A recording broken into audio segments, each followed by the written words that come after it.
शादी के बाद विदाई का समय था। पीहू अपनी माँ से मिलने के बाद अपनी पिता से लिपट कर रो रही थी और वहाँ मौजूद सभी लोगों के भी आंखों में आंसू थे। उस समय पीहू ने घूंघट निकाला हुआ था और अब उसके विदा होकर ससुराल जाने का समय हो गया था। तो जैसे ही पीहू रोते हुए कार में बैठने लगी, तभी उसकी छोटी बहन रोते हुए उससे दोबारा लिपट कर रोने लगी। तभी गाड़ी के पास खड़े पीहू के पति संजय से उसका दोस्त मुकेश कहता है, अरे यार संजय, यहाँ से घर पहुँचते ही सबसे पहले होटल पहुँचकर एक बढ़िया सा खाना खाएंगे, क्योंकि यहाँ तेरे ससुराल में तो एकदम घटिया खाना था। ऐसा खाना तो हमारे यहाँ कुत्तों को भी नहीं खिलाते। तभी साथ में खड़े संजय के छोटे भाई ने भी कहा, हाँ यार, यहाँ खाना तो एकदम बकवास था और रसमलाई में तो रस ही नहीं था।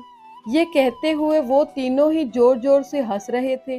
तभी पीहू के पति संजय ने भी अपने ससुराल वालों की मजाक उड़ाते हुए कहा कि हाँ यार, मैंने भी मजबूरी में ही यहाँ का खाना खा लिया, वरना मैं तो ऐसे खाने को हाथ भी नहीं लगाता। और अब पक्का हम तीनों घर पहुँचते ही होटल का खाना खाएंगे।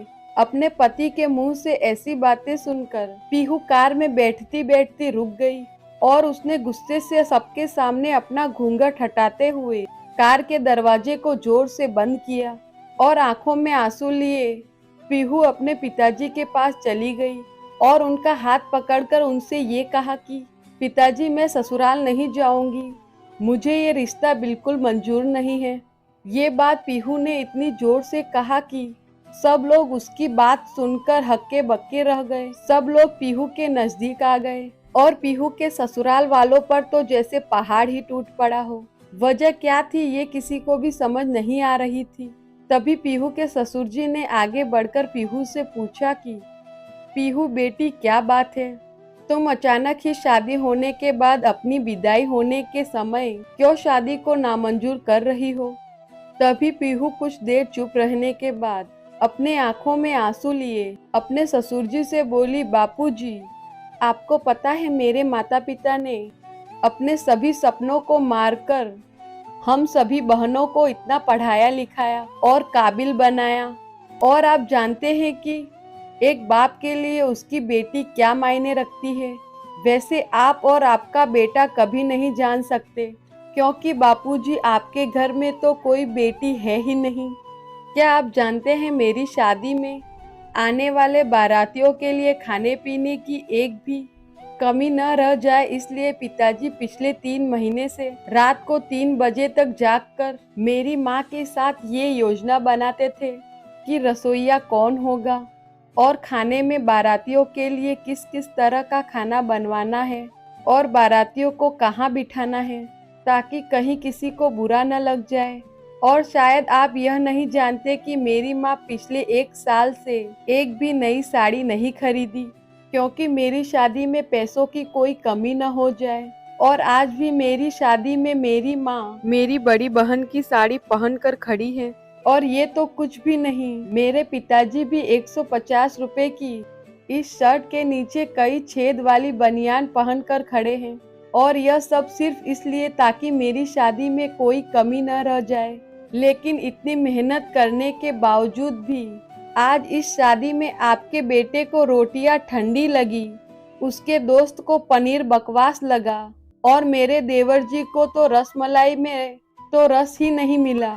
और तो और मेरे पति संजय जी तो कह रहे थे कि वो तो ऐसे खाने को हाथ भी नहीं लगाते, बस उन्होंने तो मजबूरी में ही ये खाना खा लिया। अगर सब कुछ इन्होंने मजबूरी में ही खाया है तो इसकी क्या गारंटी है कि मुझसे शादी भी ये अपनी खुशी से ही कर रहे हैं।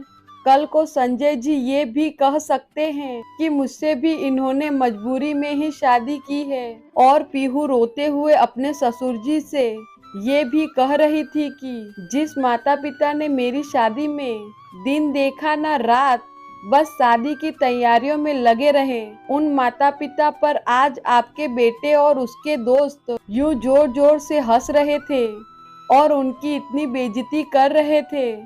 क्या आपके घर में माता पिता की इतनी ही इज्जत होती है? तभी पीहू के ससुर जी ने कहा कि बेटी, इतनी छोटी सी बात पर तुम इतना नाराज हो गई। तो पीहू ने अपने ससुर जी की बात को काटते हुए कहा कि बापूजी, ये छोटी सी बात नहीं है। अगर शादी के बाद मैं आपकी इज्जत न करूं तो आपको कैसा लगेगा। ये सुनते ही पीहू के ससुर जी ने शर्म के मारे अपनी आंखें नीची कर ली। तभी पीहू ने कहा, लेकिन बापूजी आप चिंता न करिए, हमारे अंदर हमारे अच्छे माता पिता के संस्कार हैं। किसी की बेइज्जती करना ये सब हमारे माता पिता ने हमें कभी सिखाया ही नहीं है। ये सुनते ही पीहू के पिताजी ने आंखों में आंसू लिए अपनी बेटी को गले से लगा लिया और उससे कहा कि बेटी, मुझे गर्व है कि तू मेरी बेटी है और अब तू शांत हो जा। बेटी, तुझे मेरी कसम, तू इन्हें माफ कर दे और खुशी खुशी अपने ससुराल चली जा।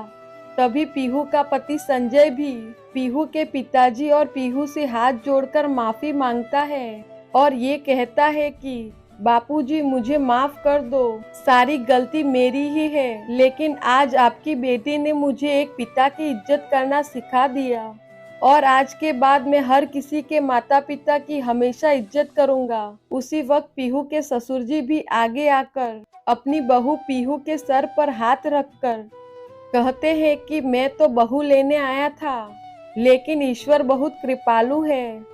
उसने मुझे बहू के रूप में एक बेटी दे दी और वो भी इतने अच्छे संस्कार वाली, जो कि माता पिता का भी इतना सम्मान करती है। और अब बेटी, मेरे कहने से इन नालायकों को भी माफ कर दे, मैं हाथ जोड़ता हूँ तेरे सामने।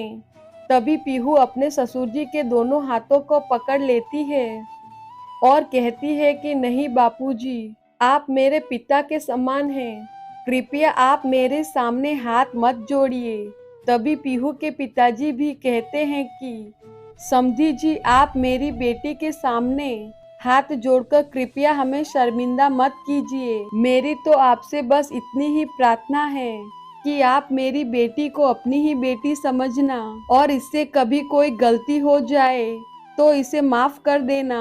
अपने समधी जी का हौसला बढ़ाते हुए आप बिल्कुल चिंता मत करिए, बल्कि अब तो पीहू बेटी ही हमारे पूरे घर को संभालेगी और अब ये हमारे घर की लक्ष्मी है। ये सुनकर पीहू के पिताजी बहुत खुश हो जाते हैं और अपनी बेटी को खुशी खुशी विदा कर देते हैं और पीहू अब राजी खुशी अपने ससुराल रवाना हो गई थी और अपने पीछे छोड़ गई थी आंसुओं से भीगी हुई अपनी माँ और पिताजी की आंखें और अपने पिता का वह आंगन, जिस आंगन में कल तक वह खूब हंसती खेलती थी।